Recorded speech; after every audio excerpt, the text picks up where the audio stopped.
नमस्कार दोस्तों, बहुत बहुत स्वागत है हमारी यूट्यूब चैनल पे। आशा करता हूँ सब अच्छे होंगे। 11:14 है और मार्केट का कुछ हाल अगर आप देखोगे तो निफ्टी 50 भी कुछ गिरता हुआ नजर ही रहा है। कंटिन्यू अगर आप देखोगे तो पूरे 5 दिन ट्रेडिंग सेशन से मार्केट गिरा हुआ है और आज भी मार्केट गिर ही रहा है। अगर आप 5 मिनट टाइम फ्रेम में लगाओगे तो मार्केट ओपन हुआ है 9:15 बजे और नीचे जा रहा है। और सेंसेक्स देखोगे सेम कंडीशन। अब मार्केट ओवरऑल अगर आप देखोगे तो मार्केट गिरा हुआ है ओवरऑल मार्केट गिरा हुआ है। और हम ऑप्शन चेन में बात करें तो हमें इंडेक्स में ट्रेड नहीं करना है, इंडेक्स अभी दूर रहना है कुछ दिन। स्टॉक में ट्रेड करना है और स्टॉक में ट्रेड करने के लिए सबसे बड़ी जरूरी है कि आपको डाटा रीड करना आना हो, स्टॉक सिलेक्शन करना आना हो। अब जैसे मैंने आपको एक चीज एक्सप्लेन किया था कल ही कि मार्केट का सेंटिमेंट समझने के लिए हमें चाहे वो ऑफलाइन मार्केट हो या तो स्टॉक मार्केट हो, हमें किसी भी चीज की जानकारी पता करने के लिए उसका डिमांड और सप्लाई पता करना होगा कि इसका क्या है, डिमांड ज्यादा है या सप्लाई ज्यादा है। तो मेन अगर यहाँ पे हम भी यही समझते हैं कि किसी भी स्टॉक का ट्रेड करने के लिए आपको सेलर और बायर को जानना जरूरी होता है। अब ये दो लोगों का मार्केट का सेंटिमेंट और स्ट्रेंथ जब आपको पता चल जाती है तब आप स्टॉक में ट्रेड करना सीख जाते हो। देखो, मैं जो एक्सपीरियंस स्टॉक में ट्रेड करने के लिए बोल रहा हूँ कि स्टॉक में जो आप ट्रेड करोगे तो आपके 10 में से 8 ट्रेड प्रॉफिट में जाएंगे, 8 से 9 ट्रेड प्रॉफिट में जाएंगे। बस आपको स्ट्रेंथ पहचानना आना चाहिए, डायरेक्शन निकालना आना चाहिए। इंडेक्स में चेंजेस पकड़ना होता है, इस रीजन से थोड़ा सा डिफिकल्ट हो जाता है। अब हमारे पास यहाँ पे जब हम ट्रेड करने जाते हैं तो 245 स्टॉक है। अब देखो, लास्ट तक बने रहिए, मैं बताता हूँ। सो फाइनली हमें स्टॉक में ट्रेड करने के लिए डाटा रीड करना जरूरी होता है। अब हम जब किसी भी प्राइस सेक्शन को फॉलो करते हैं, चाहे तो डबल बॉटम हो या डबल टॉप हो, हमारे एक अगर मान के चलो एक सपोर्ट है, कोई स्टॉक आके वो सपोर्ट पे डबल बॉटम बना रहा है, बट हमने सिर्फ डबल बॉटम बनाया है, देखा है कि ये 2 बार अपने सपोर्ट को टेस्ट किया है तो उसमें स्ट्रेंथ है नहीं। हमें सिर्फ चार्ट देख के कैसे पता, मान मींस ये सेंसेक्स है, एक आया डबल बॉटम पैटर्न बना के ऊपर जा रहा है, क्या अब इसमें हम ट्रेड कर सकते हैं? हो सकता है स्ट्रेंथ ही ना हो सकता है यहाँ पे ऊपर जाके कंसोलिडेशन करके गिर जाए, बायर ऊपर ही ना हो, बायर इंटरेस्टेड ना हो। जब बायर इंटरेस्टेड नहीं होंगे तो हम ट्रेड ही नहीं कर सकते। तो इसी चीज के लिए कह रहा हूं कि जब आप ट्रेड करते हो तो आपको इनसाइडेड पता होना चाहिए। प्राइस एक्शन तो एक वे है चलने का। मींस अगर हम कोई भी स्टॉक को ट्रेड करने के लिए आप सबसे पहली चीज क्या देखते हो? उसका चार्ट देखते हो, लेकिन मैं चार्ट नहीं देखता। सबसे पहले चीज किसी भी ट्रेड करने के लिए उसका इनसाइडेड देखना है, उसका डाटा देखना है। चार्ट तो हम बाद में देख लेंगे जब हमें ट्रेड करना होगा, मतलब नेकलाइन ड्रॉ करने के लिए, हॉरिजॉन्टल जोन ड्रॉ करने के लिए। मींस हमें ट्रेड करना है कि नहीं, इसमें स्ट्रेंथ है या नहीं, ये तो पहले हम डाटा चेक करेंगे। मींस हम कोई भी स्टॉक उठाते हैं, 245 मुथूट फाइनेंस को उठा लेते हैं। मिथुन फाइनेंस का 2253 एंड 4424 एंड 5281 एंड 27000। तो इस स्टॉक में आपका क्या है? कॉन्ट्रैक्ट पुट साइड का ग्रीन, स्ट्रेंथ कॉल साइड का, एंड सेलर प्रतिरोधक बहुत ज्यादा है। तो मिथुन फाइनेंस क्या है, हम इस पर ट्रेड ही नहीं कर सकते। आप इस पर ट्रैप हो गए अगर आप इस पर मिथुन फाइनेंस में ट्रेड करोगे तो। एग्जैक्टली देखा, हम इस पर ट्रेड नहीं कर सकते। क्यों? क्योंकि इसमें स्ट्रेंथ बुलिश साइड की है और ये मार्केट में सेलर प्रतिरोधक रोक रहे हैं। गैप अप तो बहुत अच्छा ओपन हुआ, डायरेक्ट गैप अप हुआ कहां से? 2198 से 2250, यानी 50 पॉइंट गैप अप होकर नीचे आया। अब यहाँ पे कंसोलिडेशन कर रहा है। तो ये चीजें ही तो मेन इंपॉर्टेंट रखती है कि आपको क्या है। अब इसमें आप कोई भी पैटर्न यूज करो, कोई भी प्राइस एक्शन यूज करो, जो भी आपको कोई भी कैंडल स्टिक के बारे में नॉलेज देता है, कुछ भी फॉलो करो। अगर उसके हिसाब से ये चल गया तो बता, नहीं चलेगा, क्योंकि इसमें वो साइड मोमेंटम है। अब हम कोई भी और स्टॉक उठाते, टेक महिंद्रा उठा लेते हैं। Tech Mahindra contract bearish and 2000, 6000, 7000, 7000, तो मतलब सपोर्ट एंड रेजिस्टेंस तो ठीक है। तो ए स्टॉक क्या करेगा? कहीं से भी सपोर्ट से रिवर्सल करेगा, कहीं से भी सपोर्ट से ये रिवर्स कर सकता है टेक महिंद्रा। तो हम भी इस पे क्या बेरिश ट्रेड नहीं लेंगे, ट्रेड तो बुलिश लेंगे। एग्जैक्टली देखो क्या है, मार्केट को ये ऊपर जाना चाह रहा है, खुला गैप अप, नीचे आया, ऊपर जा रहा है, नीचे आया, ऊपर जा रहा है, ये ऊपर जाने की कोशिश कर रहा है। तो इसमें बेरिश ट्रेड नहीं लिया जा सकता है कॉन्ट्रैक्ट, लेकिन पुट साइड का ग्रीन है। यही सब चीजें हमें जानना जरूरी होता है। अब ओवरऑल मार्केट तो निगेटिव है। अब क्या हमें ट्रेड करना चाहिए, किस स्टॉक में ट्रेड करना चाहिए? हमें 245 स्टॉक में एक स्टॉक को पिक करना है जिसमें सबसे ज्यादा स्ट्रेंथ हो, जिसमें सपोर्ट या रेजिस्टेंस मजबूत हो। तो मैं आपको बताता हूँ ना कि हमें स्टॉक में 3 मोमेंटम स्टॉक होते हैं, bull to bullish and bull to जाता है लेकिन बेरिश जाता है, लेकिन कंसोलिडेशन करता है, एक बुल टू बेरिश हो जाता है, रिवर्स कर जाता है। तो हमें एक तरफा ट्रेड चाहिए जो एक तरफा मूवमेंट करे। तो मैंने आपको एक सीट्स दिया है जहां पे हम देखते हैं लास्ट। तो फाइनली जो मैंने सीट्स दिया है, जैसे हम अगर यहाँ पे बात करें कि मार्केट में हमें किस पे ट्रेड करना चाहिए, तो अगर आप यहाँ पे देखोगे तो मीडिया सेक्टर चल रहा है, वो भी कोई कुछ खास नहीं। अगर आप मीडिया सेक्टर की बात करोगे तो वन स्टॉक में वन ही पॉजिटिव है और कोई कुछ खास नहीं है।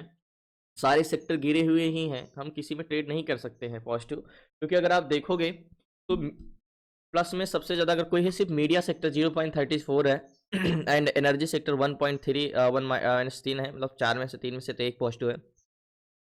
सबसे डाउन है रियल्टी 3%, और सारे स्टॉक भी 4%, 3%, 5%, 2%, 1% गिरे हुए हैं।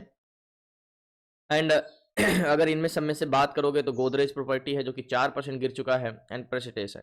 तो एक बार हम यहाँ पे देखते हैं, ये स्टॉक सीट्स मींस आपको जैसे 245 स्टॉक हैं। अब आप यहाँ पे क्या है, इतने सारे स्टॉक हैं, अब आपको स्टॉक पिक करना है। अब आपको डाटा रीड करना आता है कि आपको पता करना है कि भाई ऐसा ऐसा डाटा रहेगा तो ये स्टॉक बहुत अच्छा परफॉर्म करेगा। तो जाहिर सी बात है आपको एक एक करके चेक करना होगा, बट यहाँ पे आपको सारे डाटा एक साथ मिलेंगे। तो हमें देखना है कि पीसीआर सबसे ज़्यादा किसमें है। तो पेट्रोनेट में है, लेकिन सीपीआर कोई स्ट्रेंथ नहीं है, 0.6 जेएसडब्ल्यू स्टील में है। तो हमें सबसे कम पीसीआर में चाहिए एंड कम सबसे सीपीआर में चाहिए।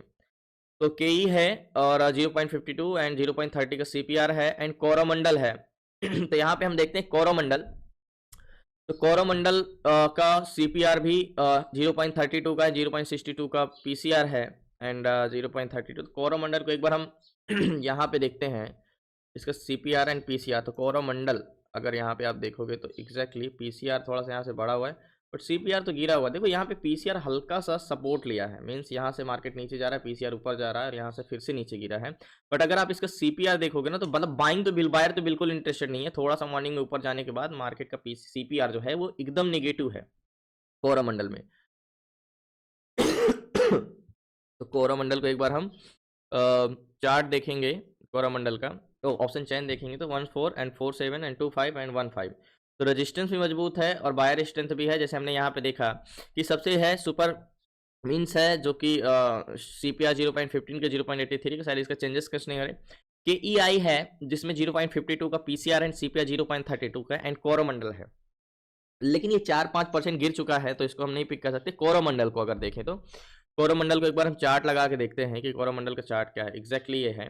तो कोरोमंडल को आप देखोगे तो थोड़ा सा यहाँ पे यही है।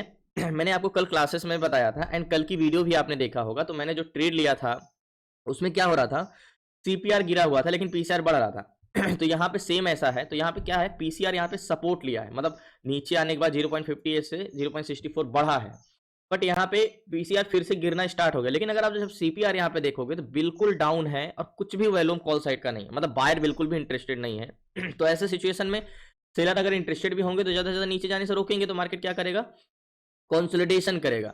तो इससे ज़्यादा कुछ नहीं करेगा। तो ऐसे सिचुएशन में हम वन डे टाइम फ्रेम में लगाएंगे, और वन डे टाइम फ्रेम में लगाने के बाद मैंने देखो इसको पिक करने का रीजन क्या है, कोरोमंडल को सुपर माइंस का चेंज इन पीसीआर शायद बढ़ रहा है, इसलिए प्लस में इसको हम ट्रेड नहीं कर सकते। ही में टोटल अच्छा तो है कि इसका पीसीआर मतलब रजिस्टेंस में मजबूत है, 2 गुना कॉल सेलर है, एंड 0.30 का सीपीआर है। इसको मैं इसलिए पिक नहीं कर रहा हूँ क्योंकि अच्छा खासा मूवमेंट दे चुका है 0.56 का, 4.556 का। एंड कोरोमंडल की बात करें तो कोरोमंडल ही सबसे बेस्ट है फिर इन सब में से। तो कोरोमंडल का हॉरिजॉन्टल जोन का प्राइस जो होगा हमारा ये होगा। ये मेरा हॉरिजॉन्टल जोन का प्राइस है, क्यों, ये वाली कैंडल्स का बॉडी लिया है हमने। अब बात करते हैं 5 मिनट टाइम फ्रेम में। तो 5 मिनट टाइम फ्रेम में मार्केट ब्रेक किया है और ये रीटेस्ट कर रहा है। तो अगर हम गैन कैलकुलेटर पे यहाँ पे देखते हैं कि गैन कैलकुलेटर के बाइंग जोन में आया, सेलिंग जोन में है कि नहीं। तो हॉरिजॉन्टल जोन का प्राइस हमारा क्या है, हॉरिजॉन्टल जोन का जो प्राइस है वो है 1817 रुपये। तो 1817 1817 1817 कैलकुलेट करेंगे तो गैन का कहना है कि 1816 पे जाएगा तो आप सेल कर सकते हो, और 1807 का टारगेट, मतलब 1816 पे ही सेल करने के लिए बोल रहा था यहाँ पे, और 1807 के मतलब गैन कैलकुलेटर के हिसाब से सेलिंग जोन में हो गया। तो मैं इस पर कोरोमंडल पे ट्रेड लेता हूँ। तो फाइनली कोरोमंडल में मैंने 200 क्वांटिटी ली है, 72,500 का फंड लगा है, और 1812 की बाइंग है, सेलिंग है। अब बात करते हैं, गैन कैलकुलेटर का कहना था कि 1816 के नीचे जाएगा तो आप सेल कर सकते हैं, 1807 का टारगेट ले सकते हो। तो 200 क्वांटिटी है, 7412। अगर हम वन डे टाइम फ्रेम के हिसाब से बात करें तो थोड़ा सा मार्केट नीचे आ गया। प्राइस एक्शन से बात करें तो क्या टारगेट होने वाला है हमारा, 1802 का टारगेट। थोड़ा सा टारगेट की बात करें हम तो थोड़ा सा यहाँ पे माइंडसेट, ये वाला टारगेट पॉइंट 1806 का टारगेट। ज़्यादा बड़ा टारगेट नहीं रख सकते हैं क्योंकि ऑलरेडी काफ़ी हो चुका है मार्केट। तो टारगेट पॉइंट हमारा ये है, 200 क्वांटिटी है। अगर यहाँ से जाता है 1803 का टारगेट है तो 9 पॉइंट का टारगेट रहेगा, और 200 क्वांटिटी है तो आराम से 2000 के आसपास का प्रॉफिट होगा। एंड जैसे मैंने बोला, इसको मैंने पिक क्यों किया, ये मेरा टारगेट पॉइंट है। 10 पे चल रहा है मार्केट थोड़ा बहुत, क्योंकि यहाँ पे देखो जब यहाँ पे सीपीआर देखो एकदम डाउन हो गया है तो मतलब बायर तो बिल्कुल भी सपोर्ट ले ही नहीं सकते। हल्का सा पीसीआर में थोड़ा सा यहाँ पे सपोर्ट लिया है तो इससे क्या, वो भी गिर रहा है, पीसीआर बढ़ने के बाद गिरना भी स्टार्ट कर दिया। तो इससे क्या होगा, थोड़ा सा कंसोलिडेशन कर सकता है, इससे ज्यादा कुछ खास नहीं। और लास्ट तक बने रहिए। अगर पीसीआर थोड़ा सा और बढ़ता है तो यहाँ पे कंसोलिडेशन करके थोड़ा ऊपर के जोन को टेस्ट करने जाएगा बस। तो 10 चल रहा है, यहाँ पे मैं निकलूंगा 3 पे। तो लास्ट तक बने रहिए प्लीज़, नए चैनल को सब्सक्राइब कर लीजिए।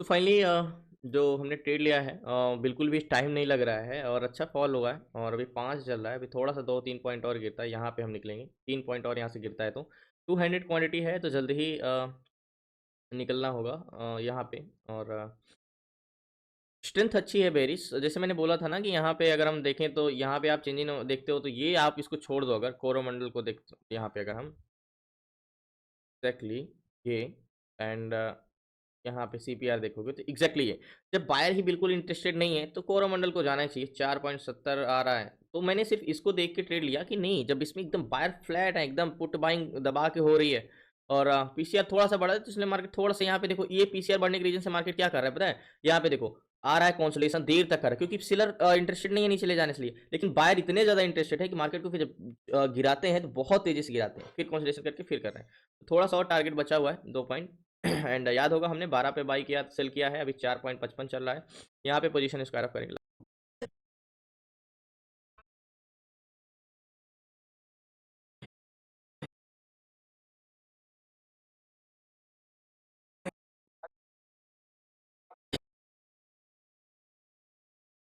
तो फाइनली जैसे मैंने बोला ना कि ये सडनली इतनी बड़ी कैंडल्स बन गई और ये क्या मार्केट अब तो रिवर्सल कर जाएगा, अरे नहीं, मार्केट रिवर्सल नहीं करेगा। एक्चुअली में रिवर्सल करने के लिए उसमें बायर भी तो होने चाहिए, तो ये एक बड़ी कैंडल्स बनाने का मतलब कि सेलर रोक रहे हैं मार्केट को और ये कुछ खास मूवमेंट करेगा नहीं। जैसे मैंने बोला ना कि कोरोमंडल में एक थोड़ा हमारा कौन साथ नहीं दे रहा है, पीसीआर नहीं दे रहा है, बट सीपीआर तो बहुत अच्छा साथ दे रहा है। और मार्केट को चलाने का काम पीसीआर का नहीं होता, सीपीआर का होता है। पीसीआर का काम मार्केट को रोकने का होता है। यहाँ पे आप कोरोमंडल को देखोगे तो यहाँ पे गिर भी रहा है पीसीआर एंड सीपीआर देखोगे तो एक्जैक्टली फ्लैट ही है, तो कोरोमंडल बहुत ज्यादा ऊपर नहीं जाने वाला, तो वेट करते हैं लास्ट। तो फाइनली कोरोमंडल में जो हमने ट्रेड लिया है, मैंने आपको एक चीज बता दे रहा हूँ कि ये स्टॉक, मैंने क्या बोला, मैं इस पे बिल्कुल भी बेफिक्र हूँ। ये स्टॉक ऊपर गया, अब नीचे आ रहा है, ये देखना फिर जितना स्पीड पे ऊपर गया ना उतनी स्पीड पे ये फिर से गिरेगा, जितना स्पीड से ऊपर गया, क्योंकि ऊपर जाने के लिए बायर की जरूरत है। और मैं आपको बार बार बोल रहा हूँ कि इसमें बायर नहीं, इसलिए देखो यहाँ पे मात्र कितना पॉइंट, टारगेट पॉइंट क्या था हमारा, 1803 रुपए का 80 पैसे, और गया कहाँ था 1804 रुपए 30 पैसे, मात्र मात्र 50 पैसे से रह के। तो मैंने क्या बोला, ये ऊपर गया है और ये फिर से नीचे गिरेगा ही गिरेगा जल्द ही। तो फाइनली जो हमने ट्रेड लिया है कोरोमंडल में, कि मैंने एक चीज आपको बताया ना कि जब बायर इंटरेस्टेड नहीं है तो ये ऊपर जा ही नहीं सकता, फिर से नीचे आएगा, जल्द ही ये नीचे आएगा, तो वेट करते हैं, इंतजार करते हैं।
तो फाइनली इतना देर से ट्रेड लिया कोरोमंडल में और ये गिरने नहीं पा रहा, इसके पीछे का रीजन ही यही है। मैं आपको कई बार बता चुका हूँ, यहाँ पे कोरोमंडल को हम फिर से एक बार लगाते हैं।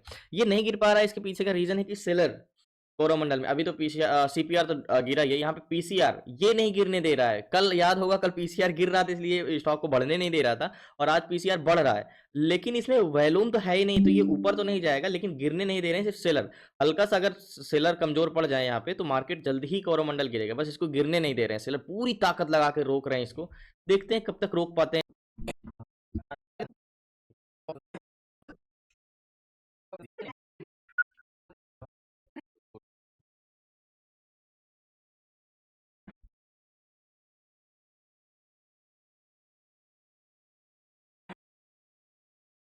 तो फाइनली अब जाके टारगेट हिट किया, पोजीशन में स्क्वायर ऑफ करता हूँ लास्ट।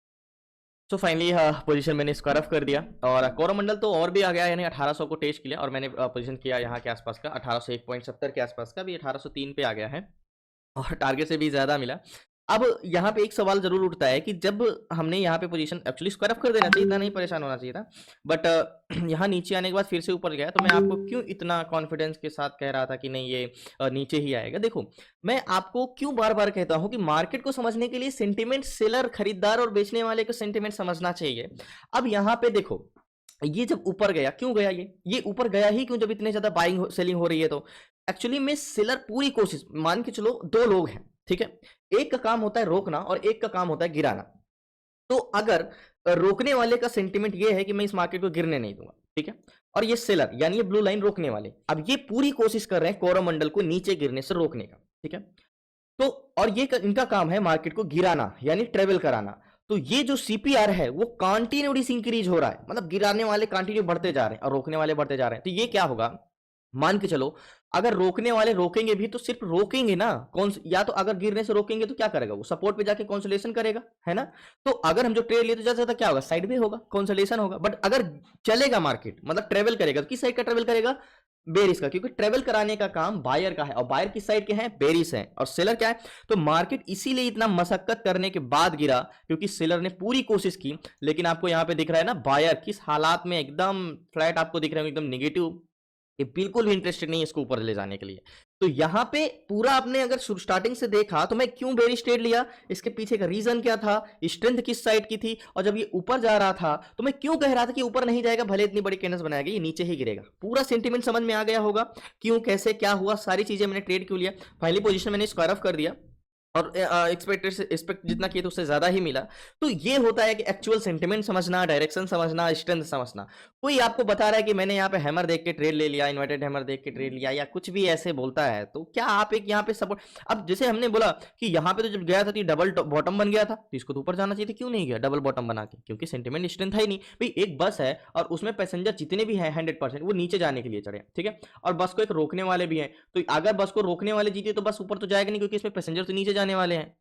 तो अगर वो चलेगी बस तो नीचे की ही ओर चलेगी, मतलब मार्केट अगर ट्रेवल करेगा तो नीचे की ओर ट्रेवल करेगा। अगर सेलर जीतते हैं तो ज्यादा से ज्यादा इसको रोक सकते हैं, या तो ये रोक पाएंगे तो ठीक है, इस पर रोक लेंगे, नहीं रोक पाएंगे तो गिर जाएगा। और जहां तक आज बायर थे वो तो इतने स्ट्रांग थे कि इसको गिरना ही गिरना था। तो फाइनली अभी तो और नीचे गिर गया। धन्यवाद आपका, शुक्रिया लास्ट तक बने रहने के लिए। प्लीज आपसे रिक्वेस्ट है नए चैनल को जरूर सब्सक्राइब कर लीजिएगा। आपको सीखना है A to Z सारी चीजें स्टॉक मार्केट से रिलेटेड, तो डिस्क्रिप्शन में नंबर है, आप उसे व्हाट्सएप करके जुड़ सकते हैं। 6 मंथ की क्लासेस में stock intraday, stock SIP, ETF SIP, option selling, option buying, A to Z सारी चीजें। धन्यवाद आपका, शुक्रिया एंड